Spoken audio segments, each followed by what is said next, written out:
Fresh മീനുണ്ട് വാ ഈ കടപ്പുറത്തെ റാണി ഞാൻ. പുഴുത്ത മീനാണിത്, കെട്ട മീനാണിത്, ഈ കടപ്പുറത്തെ കള്ളി നീ.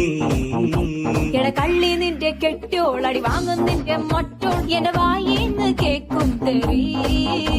ഈ മീനും കോപ്പും ഒന്നും വേണ്ട ചേട്ടാ ചേച്ചി, ഞങ്ങൾ പൗൾട്രി ഫാമിൽ പോയി വാങ്ങും നല്ല ചിക്കൻ. വാടാ മോനെ വാടാ, എട മീനും വാങ്ങിപ്പോടാ. മീനൊന്നും വേണ്ട ചേച്ചി, ഇതെല്ലാം ചീഞ്ഞ മീന, ഞങ്ങൾ ചന്തേന്ന് വാങ്ങിച്ചോളാം. ഇതെല്ലാം പിടയ്ക്കണ മീന, ഇത് നല്ല സൂപ്പർ മീന, ഞാൻ കടലിന്ന് ചൂണ്ടിട്ടതാ. എട മോനെ മീന് വാങ്ങിക്കോടാ. എന്റെ പൊന്നു ചേച്ചി മീന് വേണ്ട. എട ശാന്ത ചേച്ചി സ്പെഷ്യൽ മീന.